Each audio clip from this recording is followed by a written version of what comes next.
ഏവർക്കും നമസ്കാരം. നമ്മളിന്നൊരു പുതിയ വീഡിയോയിലേക്കാണ് കടക്കാൻ പോകുന്നത്. പുതിയ വീഡിയോ എന്ന് പറഞ്ഞാലും പഴയ കാലത്തെ ഒരു കറിയാണ് നമ്മൾ വെക്കുന്നത്. ഈ പഴയകാല കറി എന്താണെന്ന് വെച്ചാൽ നമ്മളൊരു ചേമ്പ് കൊണ്ടൊരു കറിയാണ് വെക്കുന്നത്. ഈ ചേമ്പ് പല സൈസ് ചേമ്പുണ്ട്. കണ്ണൻ ചേമ്പുണ്ട്, താമര കണ്ണൻ ചേമ്പുണ്ട്, കരിഞ്ചേമ്പിൻ്റെ അങ്ങനെ ഉണ്ട്. പക്ഷെ ഇത് നമ്മുടെ പാണ്ടിച്ചേമ്പെന്ന് പറയും. തെക്കോട്ടൊക്കെ പറഞ്ഞാൽ പാണ്ടിച്ചേമ്പെന്ന്, ഇവിടെയൊക്കെ പറഞ്ഞാൽ കണ്ടിച്ചേമ്പെന്നാണ്. ഇപ്പം നമ്മൾ ഈ വെക്കാൻ പോകുന്ന ചേമ്പ് കറി ഇപ്പം ആരും അങ്ങനെ ചേമ്പ് കറി ഒന്നും വെക്കാറില്ല. പക്ഷെ നമ്മൾ പണ്ടൊക്കെയാണ് എന്നും ഈ ചേമ്പും ചേനയും കാച്ചിലും ഒക്കെ കറി വെക്കും. അപ്പം ഈ പണ്ടൊക്കെ ഉള്ളവരൊക്കെ എന്താ ചേമ്പ് കറി വെക്കുന്നത് തേങ്ങ അരച്ചങ്ങ് കറി വെക്കും. അത് എളുപ്പമുണ്ടല്ലോ. പച്ച തേങ്ങയും ചുവന്നുള്ളിയും ജീരകവും കൂടെ അരച്ചിട്ട് ഈ ചേമ്പ് കറി വെച്ചാൽ അന്നേരം കൂട്ടാൻ കൊള്ളാവും. ഇപ്പോഴും ഒത്തിരി പേര് അങ്ങനെ ഉണ്ടാക്കുന്നുണ്ട്.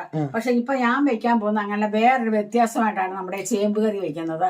അത് നമുക്ക് ഒന്ന് 2 ദിവസമൊക്കെ 2-3 ദിവസമൊക്കെ ഇരിക്കും ആ ചേമ്പ് കറി. അതെങ്ങനെ വെക്കുന്നത് നമുക്കൊന്ന് കാണാം. അപ്പൊ നമ്മുടെ വീഡിയോസ് ഇഷ്ടപ്പെടുന്നുണ്ടെങ്കിൽ അല്ലേ, അമ്മയുടെ വീഡിയോ ഇപ്പൊ തന്നെ ഒന്ന് ലൈക്ക് ചെയ്യുക. അതോടൊപ്പം തന്നെ ചാനൽ കമന്റ് ചെയ്യാൻ മറക്കരുത്.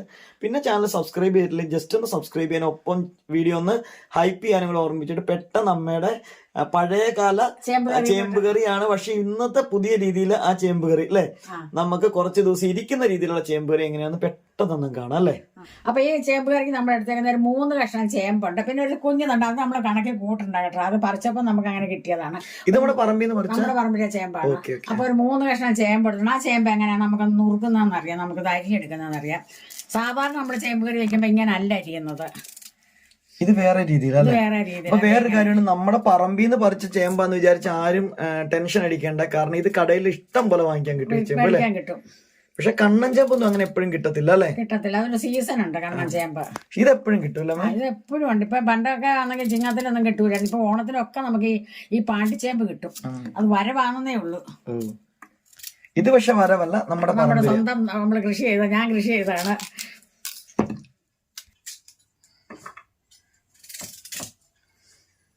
അപ്പൊ ഈ ഒരു രീതിയിലല്ലേ അരിയുന്നേ. കനം ഒന്ന് കാണിച്ച് എന്തോരം ഉണ്ടെന്ന്. ഇങ്ങനെ അല്ലേ, ചെറിയൊരു കനമൊക്കെ ഉണ്ട് അല്ലേ.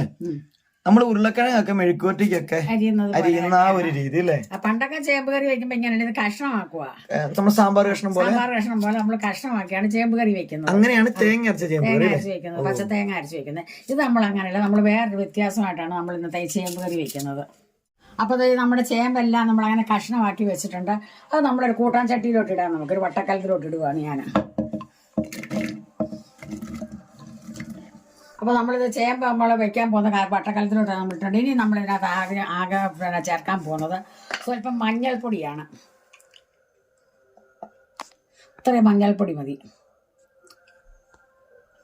ഇപ്പം നമ്മളിപ്പോൾ കുറച്ചേ ചേർക്കുന്നുള്ളൂ, ഉപ്പ് ഇത്രയേ ചേർക്കുന്നുള്ളൂ. പിന്നെ നമുക്ക് വേണമെങ്കിൽ ഉപ്പ് ചേർക്കാം. നമ്മൾ ഒരുപാട് ഉപ്പ് ഇട്ട് കഴിഞ്ഞാൽ ഉപ്പ് കൂടി, ഇത്രയും 2 മാത്രമേ ഉള്ളൂ. പിന്നെ നമ്മൾ 2 കതപ്പ് കരിവേപ്പില ഉണ്ട്. നമ്മുടെ നാടൻ കരിവേപ്പിലയാണ്.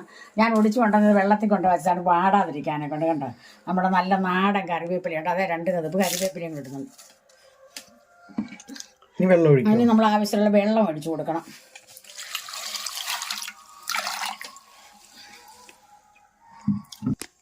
അപ്പോൾ നമ്മളിത് വെള്ളമൊക്കെ ഒഴിച്ചിട്ടുണ്ട്. നമ്മളിതിന് അടുപ്പ വെക്കാം. അടുപ്പ വെച്ചിട്ട് ഇനി നമ്മൾ ഇതിന് വേണ്ടുന്നത് എന്നാന്ന് വെച്ചാൽ സവോളയാണ്. ഒരു ചെറുത് സവോളയാണെങ്കിൽ ഒരു 3 എണ്ണം, വലുതാണെങ്കിൽ 2 എണ്ണം മതി. അപ്പോൾ നമ്മൾ ചെറുതായിട്ട് കുരുകുരാ നമ്മൾ ചീവി അരിയണം.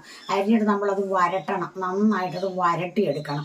വരട്ടിയെടുത്ത് കഴിഞ്ഞാൽ നമുക്ക് അത് കറി വെക്കാം. അത് അങ്ങനെ നമ്മൾ വരട്ടുന്നതിനെക്കാട്ടി എളുപ്പം നമുക്ക് പെട്ടെന്ന് നമുക്ക് സവോളയൊക്കെ കിടപ്പുണ്ടെങ്കിൽ നമ്മൾ വെറുതെ ഇരിക്കുന്ന സമയത്ത് കുറച്ച് സവോള എടുത്ത് വരട്ടി വെക്കുകയാണെങ്കിൽ രാവിലെ ഇപ്പോൾ പിള്ളേർക്കൊക്കെ സ്കൂളിൽ പോകണ ഒരു മുട്ടക്കറിയാണ്. അന്നേരം സവോള വരട്ടാൻ ബുദ്ധിമുട്ടാണ്. അപ്പോൾ ഇതേ 2 സ്പൂൺ കോരിയിട്ട് മുട്ടക്കറി ഉണ്ടാക്കാം. പിന്നെ ഇറച്ചിക്കാണെങ്കിലും കോഴിക്കാണെങ്കിലും ഒക്കെ ഈ സവോള നമുക്ക് ഉപയോഗിക്കാം. അപ്പം ഞാൻ അങ്ങനെ വരട്ടി വെച്ചേക്കും എന്നും സവോളയൊക്കെ ഇങ്ങനെ. അപ്പൊ ഇതാണ് നമ്മൾ ഇതിന് ചേർക്കാൻ പോകുന്നത്. 2 സ്പൂൺ മതി നമുക്ക് ചേർക്കാനായിട്ട്. ഒത്തിരി എണ്ണയൊന്നും വേണ്ട, ശകല എണ്ണ മതി. അപ്പൊ വെള്ളം പറ്റിക്കഴിയുമ്പോൾ ഒരു ശകലം ഉപ്പ് ഇതിനകത്ത് ഇട്ടിട്ട് ഒരു ശകലം വെളിച്ചെണ്ണയും കൂടെ ഒഴിച്ചാൽ നല്ല വൃത്തി. വെള്ളം പറ്റണം നന്നായിട്ട്. ചീൻചട്ടി കിടന്നിട്ട് വെള്ളം പറ്റണം സബോളയുടെ. അപ്പൊ എന്നിട്ട് നമ്മൾ ഒരു നുള്ളു ഉപ്പിടും. അവരൊരു ശകലം വെളിച്ചെണ്ണയും കൂടെ ഒഴിച്ച്, വെളിച്ചെണ്ണ നമ്മൾ കൂട്ടുന്ന എണ്ണ നമുക്ക് ഒഴിച്ച് നന്നായിട്ട് നമ്മൾ ഇതിൽ കറക്കണം. രീതി കറുത്തിരിക്കണം. നമ്മൾ സവോള വരട്ടിയെടുക്കും. ഇത് ഫ്രിഡ്ജിൽ വെക്കണം. 2-3 ദിവസത്തേക്കൊന്നും ഫ്രിഡ്ജിൽ വെക്കണ്ട, വേണ്ട. അത് കഴിഞ്ഞ് നമുക്ക് കുറെ നാളത്തേക്ക് വേണമെങ്കിൽ ഫ്രിഡ്ജിൽ വെച്ചേക്കണം അല്ലേ. അപ്പൊ ഇത് നമ്മളൊരു കറിയൊക്കെ ഉണ്ടാക്കും, ഒരു മുട്ടക്കറി ഉണ്ടാക്കുമ്പോഴത്തേക്ക് നമ്മൾ സവോള വഴറ്റി ബുദ്ധിമുട്ടുണ്ടാവും. ഇതിൽ നിന്ന് ഒരു ഇച്ചിരി അങ്ങ് എടുത്തിട്ടാൽ മതി അല്ലേ. ഓക്കെ. ഇനിയിപ്പോ നമുക്ക് വേറെ കറിക്ക് എന്തൊക്കെയൊക്കെ ഇത്? കോഴി ഇപ്പം മേടിച്ചോണ്ട് വരുവാ നമുക്ക് പെട്ടെന്ന് ഒരു കോഴിക്കറി വെക്കണേ. സബോള വരട്ടി വരുമ്പോ താമസം നമ്മുടെ കോഴിക്കറി വേവാൻ. അന്നേരം നമുക്ക് ഇതിൽ ആവശ്യത്തിനുള്ള സബോള അതിനകത്തിട്ട് നമുക്ക് കോഴിക്കറി ഉണ്ടാക്കാം. അപ്പൊ അമ്മയുടെ ഈ കറിക്ക് നമ്മൾ ഈ ഒരു സബോള വഴറ്റിയത് വേണം അല്ലെ? വേണം. അപ്പൊ വഴറ്റി വെച്ചിട്ടില്ലെങ്കിൽ ഇപ്പൊ അങ്ങ് വഴറ്റിയാൽ മതി. പിന്നെ നമ്മൾ ഇതിനെടുത്തിട്ടുള്ള 2 പച്ചമുളക്, വലിയ പച്ചമുളക് ഞാൻ 2 എണ്ണം എടുത്തിട്ടുണ്ട്. പിന്നെ ഇതിന് പ്രധാനപ്പെട്ടതെന്ന് പറഞ്ഞാൽ വാളംപുളി വേണം. വാളംപുളി പിഴിഞ്ഞൊടിക്കണം. അപ്പൊ ഇത് ഞാൻ വെള്ളത്തിലിട്ടില്ല, ഇത് കാണിക്കാൻ വേണ്ടി വെച്ചാൽ. ഒരു ചെറിയ നെല്ലിക്കയുടെ അത്രയും പുളിയുണ്ട്. പിന്നെ കടുവ് പൊട്ടിക്കാൻ 2 വറ്റൽമുളകും എടുത്തിട്ടുണ്ട്. ചുമന്നുള്ളി എടുത്തിട്ടില്ല കേട്ടോ. ഈ സബോള ഇടുന്നത് കൊണ്ട് ചുമന്നുള്ളി ഇട്ട് കടുവ് പൊട്ടിക്കണം നിർബന്ധമില്ല. അത് വേണ്ടുന്നവർക്ക് ഇടാം, വേണ്ടാത്തവർക്ക് ഇടുകയും വേണ്ട. നമ്മളിത് 2 സ്പൂൺ സബോള എടുക്കുന്നുണ്ട്. 2 മതി നമുക്കതേ. 1 സ്പൂൺ ആദ്യം ഇട്ടെടുത്ത് 2 സ്പൂൺ ഇത്രയും സബോള മതി നമ്മള്. അപ്പൊ ഇത് നമ്മൾ വെള്ളത്തിൽ അത് കുതിർന്ന് കഴിയുമ്പോണ്ടല്ലോ കുറെ സബോള കാണും. അപ്പൊ ഇത്ര ഒരുപാട് സബോള കൂടരുത്. അപ്പൊ നമ്മൾ ഇത്രയും സബോള അത് മതി. ഇത് വെള്ളത്തിലേക്ക് വരുമ്പോ കൂടുതൽ കറിക്കകത്തിടുമ്പോ കുതിർന്ന് പൊങ്ങി വരും. ഓ ഇനി ഇപ്പൊ നമ്മൾ വെട്ടി വെച്ചിട്ട് ഇത്രയും ബാക്കിയുണ്ടല്ലേ? അതിനിപ്പോ നമുക്ക് മുട്ടക്കറി വെക്കുവോ? ഇത് ചുമ്മാ എടുത്ത് കഴിക്കാൻ നല്ല ടേസ്റ്റ് ആണ്. ഇവൻ ഈ സബോള വട്ടി വെച്ചാൽ ഞാൻ ഇങ്ങനെ എടുത്തിട്ട് ഇപ്പൊ കൈകൊണ്ട് നിങ്ങൾ ഇങ്ങനെ എടുക്കരുത്. അതിന്റെ അകത്ത് ഞാനിപ്പോ ഇത് എടുത്ത് കാണിച്ചെന്നുള്ളൂ. അപ്പൊ ഇങ്ങനെ എടുത്ത് തിന്നാൻ നല്ല രസമാണ്. ഇനി ചോറിന് കറിയൊന്നുമില്ല ഈ സബോള. ഞാനപ്പോ വഴക്ക് പറയടാ, കറിക്ക് രുചി പോകും, നീ ഇങ്ങനെ വാരി തിന്നു. പിന്നെ നമ്മൾ ഇതിന് വേണ്ടുന്നത് അപ്പൊ പുളി അങ്ങ് വെള്ളത്തിലിടാം. വെള്ളത്തിലിടാം. ഓക്കെ. അതിനകത്ത് പാത്രമുണ്ട്. അപ്പൊ പുളികളെ വെള്ളത്തിലിടുമ്പോ ഞാൻ നിങ്ങളെ വേറെ സാധനം കാണിച്ചു തരാം. ഇങ്ങനെ വെള്ളത്തിലിട്ട് വെച്ചു. ഒപ്പം ഇന്നത്തെ നമ്മളുടെ വൈകുന്നേരത്തെ ഭക്ഷണം ഒന്ന് കാണിക്കാം കേട്ടോ. രാവിലെ വൈകുന്നേരത്തെ നല്ല നാടൻ നമ്മുടെ പറമ്പിലല്ലേ. ഈ നീലക്കാച്ചിൽ ഞാൻ വാങ്ങിച്ചോണ്ട് വന്നിട്ടുണ്ട്. എനിക്ക് നീലക്കാച്ചിൽ ഭയങ്കര ഇഷ്ടമായതുകൊണ്ട് ഞാൻ പണ്ട് വാങ്ങിച്ചോണ്ട് വന്നതാണ്. അപ്പൊ ആ നീലക്കാച്ചിൽ നോക്കിയാൽ നല്ല പോലെ അല്ലേ വെന്ത് കഴിഞ്ഞപ്പോഴത്തെ നല്ല കണ്ടില്ലേ, നല്ല അടിപൊളി ഇതിലാണ്. നീലക്കാച്ചിലും അത് വെള്ളയത് അല്ലെ, നല്ല നല്ല സ്റ്റൈലാണ്. അതിന്റെ കൂടെ നമ്മൾ കഴിക്കുന്നത് കാന്താരി ചമ്മന്തി. അപ്പൊ ഇത് രണ്ടും കൂടെ ആയിരുന്നു കേട്ടോ വൈകുന്നേരത്തെ നമ്മുടെ ചായക്ക്. അപ്പൊ ഇനി കറിക്ക് വേണ്ട അത്യാവശ്യമായിട്ട് മെയിൻ ആയിട്ട് ഒരാളുണ്ട് ഇവിടെ. അതെന്ന് വെച്ചാൽ തേങ്ങ വറുത്തരച്ചതാണ്. തേങ്ങ വറുത്ത് ഇത് കുറെ ദിവസം ആയതാകും. ഇത് തേങ്ങ വറുത്തരച്ച് ഞാൻ വെച്ചിട്ട് ഞാൻ 2-3 കറിയൊക്കെ വെച്ചു. അപ്പൊ ഇത് ഞാൻ ചെയ്യും ഈ കറി വെക്കാനായിട്ട് മാത്രം ഇത്രയും തേങ്ങ വറുത്തരച്ച് വെച്ചേക്കുവാണ്. അപ്പൊ ഞാൻ ഇങ്ങനെ തേങ്ങയൊക്കെ നമ്മൾ വറുത്തരച്ച് നമ്മുടെ പണിക്കൊക്കെ ഒരുപാട് ഇതിങ്ങനെ ഇരുന്നോളൂ. ഇതിപ്പോ ഒരു 10-20 ദിവസം ആയതായി തേങ്ങ. ഇത് ഞാൻ ഒരാഴ്ചത്തേക്കൊന്നും വെച്ചില്ലായിരുന്നു. അപ്പൊ പിന്നെ ഞാൻ ഫ്രിഡ്ജിലോട്ട് വെച്ചിരുന്നു. രാവിലെ എടുത്ത് വെച്ചതാണ് തണുക്കാനൊക്കെ ഉണ്ട്.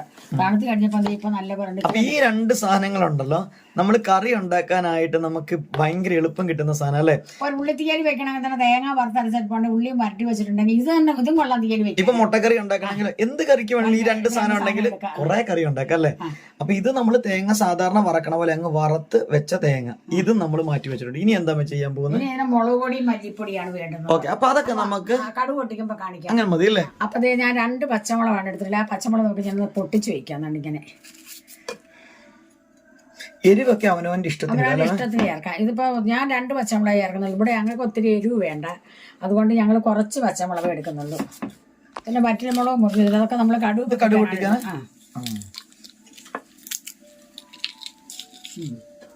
അപ്പൊ ഇത്രയും സാധനമാണ് ഇതിന്റെ കൂട്ടുകൾ. അപ്പൊ നമ്മുടെ ചേമ്പടിപ്പ വെച്ച് തിളയ്ക്കുന്നുണ്ട്. അത് എന്നാ പാകമായി നമുക്കൊന്ന് നോക്കാം. കൊണ്ട് നോക്കാം. നന്നായിട്ട് തിളയ്ക്കുന്നുണ്ട്. വെന്തോന്ന് നോക്കാം. ഇനി ചേമ്പ് വെന്തതിന് ശേഷമാണ് കറിയുടെ പ്രിപ്പറേഷൻ അല്ലേ. വെന്തിട്ടുണ്ട്. എന്നാലും ഒരു തിളയും കൂടെ തിളക്കട്ടെ. വെന്ത് റെഡി ആയിട്ട് ഇങ്ങനെ ഇരിപ്പുണ്ട്. അടുത്ത നമ്മളൊരു ചീനിച്ചട്ടി അടുപ്പ വെച്ചിട്ടുണ്ട്. അത് നമ്മൾ ചൂടാകുമ്പോ അതിനകത്ത് സ്വല്പം വെളിച്ചെണ്ണ ഒഴിക്കാം നമുക്ക്. അപ്പൊ നമ്മുടെ എണ്ണ ചൂടായിട്ട് നമ്മൾ ഒരു ചെറിയ സ്പൂണ് കടുക് അങ്ങോട്ട് ഇടുന്നുണ്ട്.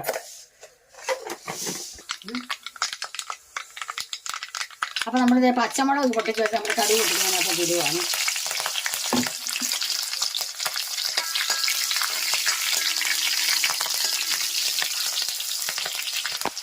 ഇനി നമ്മുടെ കറിവേപ്പില ഇട്ട് കൊടുക്കാം. നമ്മൾ വറ്റൽമുളക് ഇവിടെ ഇട്ടിട്ടില്ല കേട്ടോ. വറ്റൽമുളക് എന്ന് പറഞ്ഞാൽ ഉണങ്ങിയിരിക്കുന്ന മുളകായതുകൊണ്ട് ഈ പച്ചമുളക് മൂത്തിടുമ്പോഴത്തെ നമ്മുടെ വറ്റൽമുളക് കരിഞ്ഞു പോകും. അപ്പോൾ നമ്മൾ ഇതൊന്ന് ചുമന്ന് വരുമ്പോൾ നമുക്ക് വറ്റൽമുളക് ഇട്ട് കൊടുക്കാം. ഇനി നമ്മുടെ വറ്റൽമുളക് ഇടാം. നമ്മൾ കടുക് പൊട്ടിച്ച് അടുപ്പൊന്ന് വാങ്ങി വെച്ചിട്ടുണ്ട്. എന്താണെന്ന് ചോദിച്ചാൽ അല്ലെങ്കിൽ നമ്മൾ ഈ പൊടി ഇടുമ്പോൾ കരിഞ്ഞു പോകും. അപ്പം നമ്മൾ പിരിയമുളക് പൊടിച്ച് 1 സ്പൂൺ പൊടി ഇടുന്നുണ്ട്. 1.5 സ്പൂൺ പിരിയമുളക് പൊടിച്ച് നമ്മൾ ഇടുന്നുണ്ട്. 1.5 സ്പൂൺ ഇട്ടിട്ടുണ്ട്. ഇനി നമ്മൾ ഇതിന് അടുത്തതായിട്ട് വേണ്ടത് മല്ലിപ്പൊടിയാണ്. നിങ്ങൾ അടുപ്പ് വെക്കണം, വാങ്ങി വെക്കണമെന്നില്ല, ഗ്യാസ് അങ്ങ് ഓഫ് ചെയ്താലും മതി അല്ലേ. ഗ്യാസ് 1 സ്പൂൺ മല്ലിപ്പൊടി കിട്ടുന്നുണ്ട്. അത്രയും മതി. എന്നിട്ട് നമുക്ക് ഇളക്കി വീണ്ടും നമുക്ക് അടുപ്പിലോട്ട് വെക്കാം. ഇട്ട് കഴിഞ്ഞാൽ അപ്പൊ തന്നെ അടുപ്പിലേക്ക് വീണ്ടും എടുത്ത് വെക്കാം അല്ലേ. പിന്നെ കരിഞ്ഞു പോകും കേട്ടോ. അപ്പൊ തന്നെ അതിന്റെ കളർ മാറി. സിമ്മിലിട്ടാലും പെട്ടെന്ന് കരിയും അല്ലേ? ചട്ടിയുടെ ചൂടും. അത് തന്നെ, ഇത്രയും ചട്ടിയുടെ ചൂടുള്ളതുകൊണ്ട് അല്ലേ? ഇനി നമുക്ക് അടുപ്പ വെച്ചിട്ട് ബാക്കി കാര്യങ്ങളോട് നമുക്ക് ചെയ്യാൻ വേണ്ടി ഞാൻ അടുപ്പ വെച്ചിട്ടുണ്ട്. അപ്പൊ നമ്മുടെ മല്ലിപ്പൊടിയും മുളക് പൊടിയും ഒക്കെ ആവശ്യത്തിന് മുതലേ നമ്മൾ കുറച്ച് പുളിവെള്ളം ഒഴിച്ച് കൊടുക്കുകയാണ്. കുറച്ച് അപ്പൊ ഇത് വെള്ളം കുഴിഞ്ഞ ഈ പൊടിയൊക്കെ തന്നെ ഉണ്ടോ ഒന്നിച്ചും ഒഴിക്കല്ലേ? ഇപ്പൊ അത്രയും മതി. പിന്നെ വേണമെങ്കിൽ നമുക്ക് കഷ്ണമൊക്കെ ഇടുമ്പോൾ ചേർക്കാം. അപ്പൊ നമ്മൾ ഇനി അടുത്തതായിട്ട് നമ്മൾ ചെയ്യാൻ പോകുന്നത് വരട്ടി വെച്ചിരുന്ന സബോള. ആ ചെറിയ ഉള്ളിയാണുള്ളത്, ചെറിയ ഉള്ളിയും ചേർക്കാം കേട്ടോ. ഉള്ളി ഏതായാലും കുഴപ്പമില്ല. ചുമന്നുള്ളിയും ചേർക്കാം.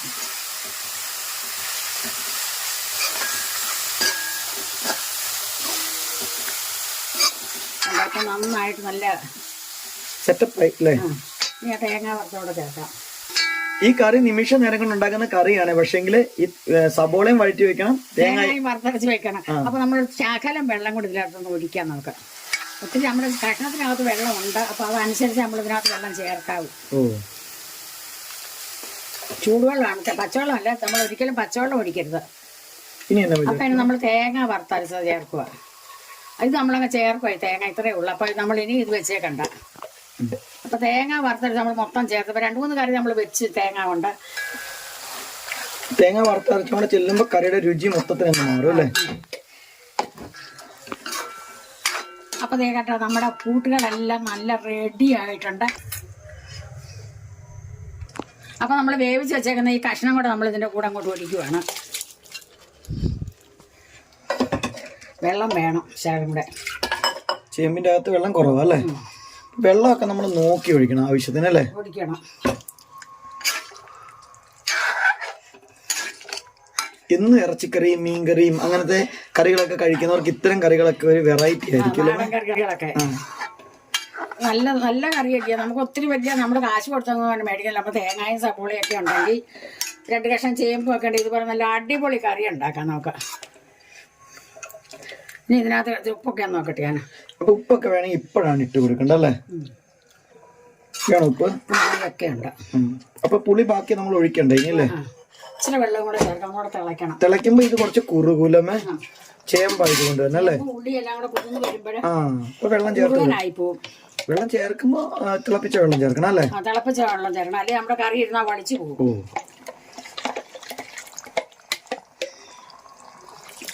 നമ്മുടെ പാത്രമൊക്കെ ഒരു ഇതൊക്കെ കഴുകി തന്നെ ഒഴിക്കും അല്ലേ? മീൻസ് നമ്മുടെ തേങ്ങ വറുത്തതിന്റെ ഒക്കെ കൂടെ അല്ലേ? തേങ്ങ വറുത്തൊക്കെ തീർന്നു. ഇതിപ്പോ ഒരു 10-20 ദിവസമായതാ ഞാൻ തേങ്ങ വറുത്തരച്ച് വെച്ചിട്ട്. അപ്പൊ നമ്മുടെ കറിയുടെ പരിപാടി എല്ലാം കഴിഞ്ഞ് നല്ല തിളച്ചിട്ട് നമുക്കിനി ഇത് വാങ്ങി വെക്കാം. അപ്പൊ നമ്മുടെ കറി നല്ല സെറ്റായിരുന്നു. ഇത് ആരും പറയൂല കേട്ടോ, ചേമ്പാന്ന് ആരും പറയത്തില്ല. നമ്മൾ കഷ്ണച്ചതൊക്കെ അതുപോലെയാണ്. നമ്മൾ സബോള തേങ്ങയൊക്കെ വറുത്തരച്ച് നല്ല അടിപൊളി ഒരു കറിയാണ് വെച്ചേക്കുന്നത്. അപ്പൊ നിങ്ങൾക്ക് ഈ കറി ഇഷ്ടപ്പെട്ടുകയാണെന്ന് ഞാൻ വിശ്വസിക്കുന്നുണ്ട്. അപ്പൊ നിങ്ങൾ ഇതുപോലെ വെക്കണം കേട്ടോ. നമ്മുടെ നാടൻ കറികളൊക്കെ വെച്ച് നമ്മള് പിന്നെ വേറൊരു കാര്യം ഇതിന് ഭയങ്കര പൊലിമയല്ലേ? ചേമ്പാകുമ്പോ നല്ല വരട്ടി സബോളയല്ലേ ഇട്ടത്. അപ്പൊ അതൊക്കെ വെള്ളത്തിൽ കിടന്ന് അതിങ്ങനെ കുതിർന്ന് വരുമ്പോ അത് ഉണ്ട് കറി. അപ്പൊ നമ്മളിങ്ങനെ നാടൻ കറികളൊക്കെ വെച്ച് നമ്മൾ കൂട്ടും. നമ്മൾ എന്നും ഇറച്ചി മീനും ഒക്കെ കൂട്ടുമ്പോൾ നമുക്ക് വയറിനൊക്കെ ഒരു സുഖക്കുറവുണ്ടാവും. അപ്പൊ ഇതുപോലുള്ള കറികളൊക്കെ വെച്ച് നമ്മുടെ കുഞ്ഞുങ്ങൾ കൊടുക്കണം. അവരിതിന്റെ രുചിയൊക്കെ ഒന്ന് അറിയട്ടെ, നാടൻ കറിയുടെ. അപ്പൊ നിങ്ങൾക്ക് എന്റെ ഈ കറി ഇഷ്ടപ്പെട്ടു കാണും ഞാൻ വിശ്വസിക്കേണ്ട. പെട്ടെങ്കിൽ നിങ്ങൾ ഇപ്പൊ തന്നെ ഒന്ന് ലൈക്ക് ചെയ്യണം, കമന്റും മറക്കരുത്. പിന്നെ ചാനൽ സബ്സ്ക്രൈബ് ചെയ്തിട്ടില്ലേ, ജസ്റ്റ് ചാനൽ ഒന്ന് സബ്സ്ക്രൈബ് ചെയ്യാനും, നിങ്ങൾക്ക് വീഡിയോ ഇഷ്ടപ്പെടുന്നുണ്ടെങ്കിൽ വീഡിയോ ഒന്ന് ഹൈപ്പ് ചെയ്യാനും കൂടെ ഓർമ്മിപ്പിക്കുകയാണ്. ഒപ്പം മറ്റൊരു കാര്യം കൂടെ പറയട്ടെ, നമ്മുടെ നാരങ്ങാച്ചാർ ആദ്യം ഉണ്ടാക്കിയത് ഫുള്ള് തീർന്നു അല്ലേ? പുതിയ നാരങ്ങാച്ചാർ നമ്മൾ ഉണ്ടാക്കിക്കൊണ്ടിരിക്കുകയാണ്. അപ്പൊ ആർക്കെങ്കിലും ഒക്കെ നാരങ്ങാച്ചാർ വേണമെങ്കിൽ ജസ്റ്റ് നമുക്കൊന്ന് മെസ്സേജ് ചെയ്യുകയാണെങ്കിൽ നമ്മൾ നാരങ്ങാച്ചാർ എത്തിക്കുന്നതായിരിക്കും അല്ലേ? അപ്പൊ ഇന്നത്തെ ഈ കറിയുടെ വിശേഷങ്ങൾ ഇവിടെ അവസാനിക്കുകയാണ് അല്ലേ? അപ്പൊ നിങ്ങൾക്ക് എന്റെ ഇന്നത്തെ ഈ നാടൻ കറി ഇഷ്ടപ്പെട്ട് കാണാൻ ഞാൻ വിശ്വസിക്കുന്നുണ്ട്. അടുത്തൊരു വീഡിയോ ആയി വരുന്നവരെ നിങ്ങൾക്ക് എല്ലാവർക്കും എന്റെ നന്ദി, നമസ്കാരം.